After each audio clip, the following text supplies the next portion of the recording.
Hello दोस्तों, नमस्कार। SM किसी चैनल में मैं आप सब लोगों का दिल से बहुत बहुत स्वागत करता हूं। फर्स्ट टाइम विजिट किया जरूर चैनल को सब्सक्राइब कर लेना, बेल आइकन को हिट करके ऑल सिलेक्ट करके रख लेना। चैनल का लिंक ऊपर आई बटन पे नीचे डिस्क्रिप्शन में मिल जाएगा। एंड आज के दिन की बात करें, जितने भी इंपॉर्टेंट वीडियोज है सबके लिंक नीचे डिस्क्रिप्शन में दिए हैं, आप चाहो तो उनको भी कवर कर सकते हो। तो चले दोस्तों, फिलहाल इस वीडियो को स्टार्ट कर लेते हैं। सो दोस्तों, अभी हम लोग आ चुके हैं बिल्कुल हमारे नॉर्मल स्क्रीन के ऊपर। एंड दोस्तों, यहाँ पे हम लोग कवर करने वाले अगेन मल्टीपल न्यूज़ हम लोगों के सामने आते हुए देखने को मिल रहे हैं। तो उससे रिलेटेड छोटे मोटे अपडेट्स आप लोगों को ज़रूर यहाँ पे पता होने चाहिए। तो चलिए फटाफट स्टार्ट कर लेते हैं। एक बार अमेरिकन बाजार के दर्शन कर लेते हैं, क्या चल रहा है अमेरिकन बाजार में। तो चलिए 1% की तेज़ी फिलहाल अभी वीडियो में बना रहा हूँ। तो वापस 300 पॉइंट की तेज़ी देखने को मिले। बीच में हम लोग को वापस 150 पॉइंट के आसपास अमेरिकन बाजार जाते हुए देखने को मिला था। तो ये तो सारी चीज़ें प्लस माइनस की तो रात भर यहाँ पे चलने वाली है। बट फिलहाल अभी तक ओवरऑल जो परफॉर्मेंस है अमेरिकन बाजार का, वो फिलहाल तो पॉजिटिव ही देखने को यहाँ पे मिल रहा है। फाइन। नेक्स्ट हम लोग बात करेंगे पारस डिफेंस एंड स्पेस टेक्नोलॉजीज। बहुत ही धमाकेदार ये आईपीओ था, आप सब लोगों को पता ही होगा। गजब का ओवर सब्सक्राइब हुआ था। एंड उसके बाद बुल रन तो चल ही रहा था। जैसे ही 500 रुपये के आसपास ये स्टॉक हम लोग को देखने को मिला, उसके बाद ये लगभग मतलब वहीं से 2 से 3 गुना हम लोग को भागते हुए देखने को मिला था। तो आपको पता है ये तेज़ी के चलते बहुत सारे लोगों ने निवेश किया एंड उसके बाद ये स्टॉक नीचे आ गया। पर क्या स्टॉक खराब है? स्टॉक तो खराब नहीं है। एंड खास करके जिस सेक्टर से ये कंपनी बिलोंग करती है वो सेक्टर भी दमदार है।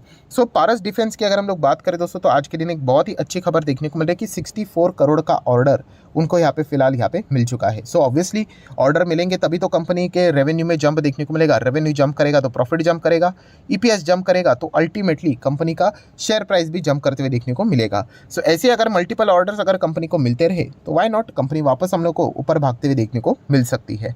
नेक्स्ट हम लोग बात करेंगे ग्लेनमार्क फार्मा। यस दोस्तों, ग्लेनमार्क फार्मा की अगर हम लोग बात करें, सो फार्मा सेक्टर से बिलोंग करती है कंपनी। ओवरऑल लॉन्ग टर्म के चार्ट पैटर्न की बात करें, इन्वेस्टमेंट के हिसाब से इतना कुछ खास नज़र नहीं आता है। ट्रेडिंग वाला ठीक लगता है ये स्टॉक। सो एक खबर सामने आ चुकी है। तो आपको पता ही है फार्मा कंपनीज के लिए यूएस एफडीए का अप्रूवल कितना इंपॉर्टेंट होता है। तो चलिए फाइनली इनको यहाँ पे एक और टैबलेट से रिलेटेड अप्रूवल यहाँ पे मिल चुका है।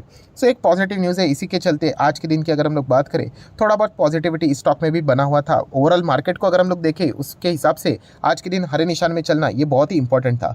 देन दोस्तों, अभी आप लोगों ने एक वीडियो तो देखा ही होगा जिसके ऊपर मैंने डिटेल में, मतलब एक टॉपिक देखा होगा जिसके ऊपर डिटेल में वीडियो मैंने बनाया था कि आईसीआईसीआई डायरेक्ट ने बोला है कि 50,000 तक निफ्टी जा सकता है। बट कब तक? 2030 तक, मतलब आने वाले 7 साल में। सो बहुत ही अच्छे खासे कमेंट भी देखने को मिले, सर क्या ये प्रैक्टिकली ऐसा पॉसिबल भी हो सकता है कि क्या बस ये ऐसे ही बातें बोलते हैं? देखिए दोस्तों, हर किसी का अपना अपना एनालिसिस होता है।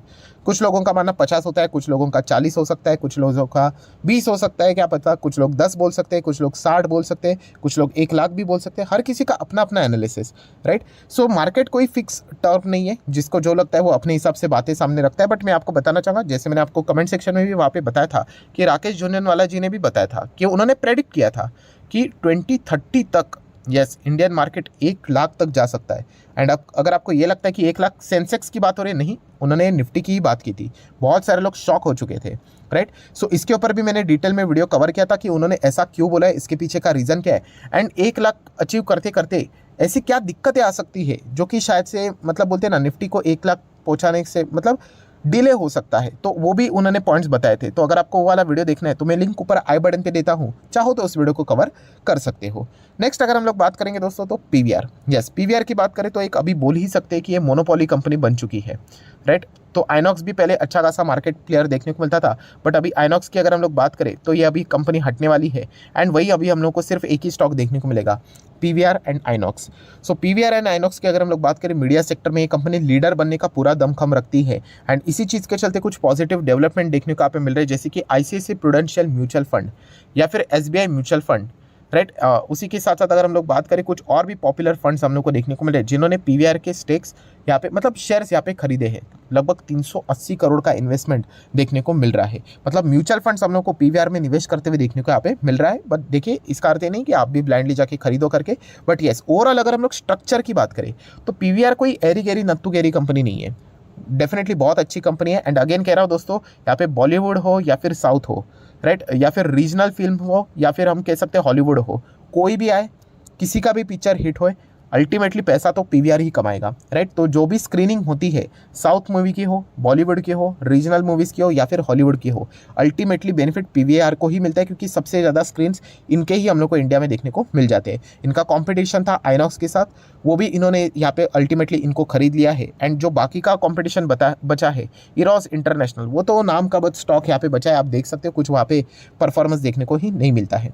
सो अल्टीमेटली पीवीआर की मोनोपोली हम लोग को देखने को मिल रही है। सो आप चाहो तो लॉन्ग टर्म के हिसाब से, अगर आपको लगता है कि इंडियन सिनेमा हम लोग को ग्रो करते हुए देखने को मिलेगा, खास करके अभी आप लोगों ने देखा ही होगा ऑस्कर भी मिला है, सो डेफिनेटली इंडियन सिनेमा की अगर हम लोग बात करें लॉन्ग टर्म के हिसाब से बहुत ही अच्छा खासा अभी हम लोग को विदेश में भी पहले ही पॉपुलर था, बट अभी और ज़्यादा पॉपुलर होते हुए देखने को मिल सकता है। इस प्रकार के अवार्ड्स और भी इंटरनेशनल लेवल पे हम कह सकते हैं, जो पर्टिकुलर फिल्म इंडस्ट्री रिलेटेड जो छवि रहती है वो और भी बढ़ जाती है। एंड जैसे मैंने कहा कि यहाँ पे बॉलीवुड हो या फिर साउथ हो, रीजनल हो या फिर हॉलीवुड हो, कमाएंगे तो यही इन्हीं के स्क्रीन्स हम लोग को ज़्यादा देखने को मिल जाते हैं। तो चाहो तो इसके बारे में विचार कर सकते हो। म्यूचुअल फंड ने भी इन्वेस्टमेंट किया है, ये इसको एक पॉजिटिव डेवलपमेंट आप जरूर मान सकते हो। देन हम लोग बात करेंगे आरबीएल बैंक के बारे में। सो आरबीएल बैंक की अगर मैं बात करूँ, ऑलरेडी मैं इससे दूर रह रहा हूँ, मैं ऑलरेडी आपको बता चुका हूँ, जो नोज डाइव हम लोग को 2 से 3 बार देखने को मिले थे, राइट। प्लस मैनेजमेंट में भी हम लोग को इसमें नॉमिनी डायरेक्टर भी देखने को यहाँ पे मिले थे, बट बाद में वो विड्रॉल हुआ था। सो ऐसी बहुत सारी अनबन वाली चीज़ें देखने को मिली थी, तो इससे दूर रहने ही में ही भलाई है।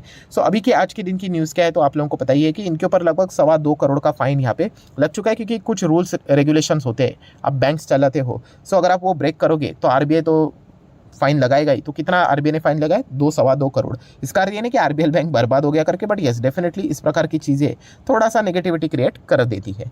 नेक्स्ट बात करेंगे दोस्तों, तो 2000 रुपये से नोट से रिलेटेड बहुत सारी खबरें यहाँ पे चलती रहती है, आप चाहो तो इनको अफवाहें भी बोल सकते हैं। सो पार्लियामेंट में अगर हम लोग बात करें तो फाइनेंस मिनिस्टर निर्मला सीतारमन जी ने इस चीज़ से रिलेटेड सारी चीज़ों को क्लियर कर दिया है। तो उन्होंने कहा है कि हमने कोई इंस्ट्रक्शन बैंक्स को दिए नहीं है, चाहे वो हम लोग नोट फिलिंग से रिलेटेड हो या फिर नॉट फिलिंग से रिलेटेड हो। किससे रिलेटेड, 2000 रुपये के नोट से रिलेटेड वो बात करें, एटीएम को लेकर, राइट। तो ये बैंक्स की उनकी खुद की चॉइस है कि उनको कैसी चीज़ों को यहाँ पे लोड करना है, अगर हम लोग मशीन्स की बात करें, एटीएम की बात करें तो। सो ये एक पॉइंट उन्होंने यहाँ पे सामने रखा है, तो आप चाहो तो इससे रिलेटेड भी फर्दर स्टडी कर सकते हो। देन बात करेंगे दोस्तों क्रेडिट स्विस, आप चेक कर लेना 50 to 60% की गिरावट, जैसे कि पहले वीडियो में बताया था, कोई रॉकेट साइंस की बात नहीं थी। स्विट्जरलैंड के मार्केट में हम लोग को ये ज़बरदस्त गिरावट देखने को मिली थी। मैं रिफ्रेश कर लेता हूँ कितनी गिरावट चल रही है, 52% की गिरावट।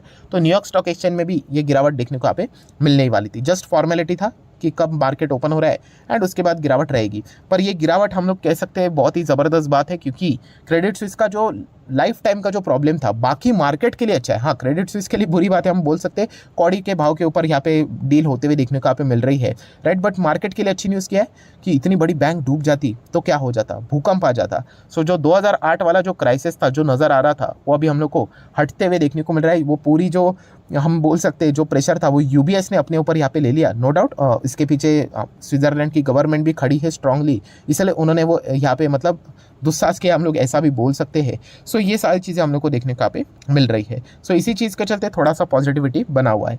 देन बात करेंगे दोस्तों बैड न्यूज़ के बारे में। Yes, Hindustan aeronauticals limited stock तो है बहुत ही धमाकेदार, शानदार, बट कुछ खबरों के चलते मैं यहाँ पे इंतज़ार कर रहा हूँ, आपको पता ही है। एंड अगर आप यहाँ पे चेक भी करोगे 1 साल का डेटा, तो निफ्टी ने कुछ नहीं दिया है, बट इसने लगभग पैसे को डबल करके रखा हुआ है। क्यों? क्योंकि डिफेंस सेक्टर में एक ज़बरदस्त डेवलपमेंट्स हम लोग को देखने को मिले थे।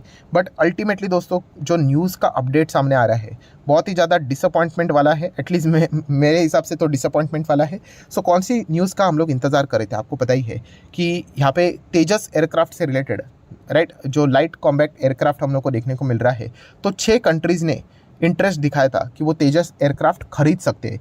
तो इंडिया को पहला एयरक्राफ्ट फाइटर जेट वाला प्रोजेक्ट एक्सपोर्ट करने का डील मिलने वाला था, राइट। तो ऐसे 6 कंट्रीज़ ने शॉर्टलिस्ट किया था एंड उसमें से क्लोज 2 कंट्री थे।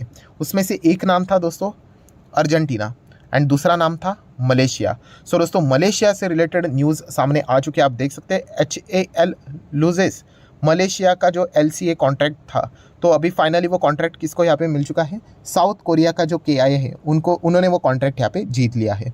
सो डेफिनेटली हम एक्सपेक्टेशन करके मतलब लेकर चल रहे थे कि शायद से मलेशिया के साथ इनकी डील यहाँ पे हो जाए करके, बट चलिए अभी तो जो उम्मीद की किरण है वो हम लोग कह सकते हैं अर्जेंटीना की ओर शिफ्ट होती हुई देखने को मिल रही है। एंड ये किरण थोड़ी सी ज़्यादा स्ट्रॉन्ग है, क्यों? क्योंकि अर्जेंटीना ने अभी जो मतलब जो प्रोग्राम यहाँ पे हुआ था राइट, डिफेंस से रिलेटेड। उसमें अर्जेंटीना ने एचएएल के साथ डील भी किया था जो स्पेयर पार्ट से रिलेटेड था, राइट। ओवरऑलिंग की अगर हम लोग बात करें, रिपेयर मेंटेनेंस की बात करें, वो एचएएल के साथ उन्होंने डील की थी। तो माइट भी हम कह सकते हैं कि आने वाले समय में शायद से वो एचएएल के जो फाइटर जेट्स है वो भी यहाँ पे तेजस फाइटर जेट, उनको भी यहाँ पे शायद से खरीद सकते हैं। एक उम्मीद की किरण है। अभी ये किरण सच होती है या नहीं होती है ये तो आने वाला वक्त ही बताएगा। बट जो हम लोग 6 कंट्रीज़ बोलते थे उसमें से एक कंट्री कट हो गई। अभी हम लोग 5 कंट्रीज़ से रिलेटेड बातचीत यहाँ पे करेंगे, राइट। सो हम कह सकते हैं इसी चीज़ के चलते आज अच्छी खासी गिरावट एचएएल में हम लोग को 5-5.5% की गिरावट इसी चीज़ के चलते देखने को मिली है।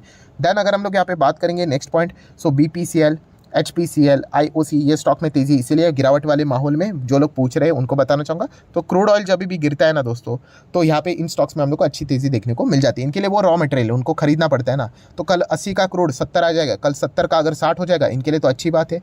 ये खरीद लेते हैं तो इनको सस्ता यहाँ पे पड़ जाता है, इनका बिल सस्ता बन जाता है। देन जेनटेक की बात करेंगे, ग्रीन में चल रहा था।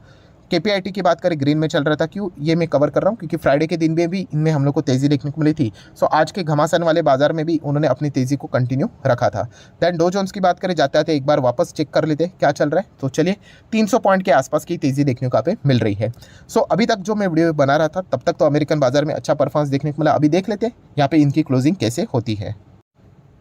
सो आशा करता हूं दोस्तों जितने भी इंपॉर्टेंट पॉइंट्स थे सारे मैंने कवर कर लिए। वीडियो अच्छा लगे तो चाहो तो लाइक एंड शेयर कर सकते हैं। डीमैट अकाउंट अगर आपने अभी तक ओपन नहीं किया है तो लिंक नीचे डिस्क्रिप्शन में 25 वीडियो की लिस्ट आपको फ्री ऑफ कॉस्ट मिल जाएगी। आपका नाम कौन सा अकाउंट अपने लिंक के थ्रू ओपन किया प्रॉपर्ली कमेंट सेक्शन में मेंशन कर देना। तो हफ्ते भर के अंदर अंदर सारे लेक्चर्स मेरे साइड से फ्री ऑफ कॉस्ट प्रोवाइड कर दिए जाएंगे ताकि आप शेयर मार्केट को आसान भाषा से सीख सको। So that's it, thank you very much दोस्तों। We will be meeting our next video, तब तक के लिए बाय बाय।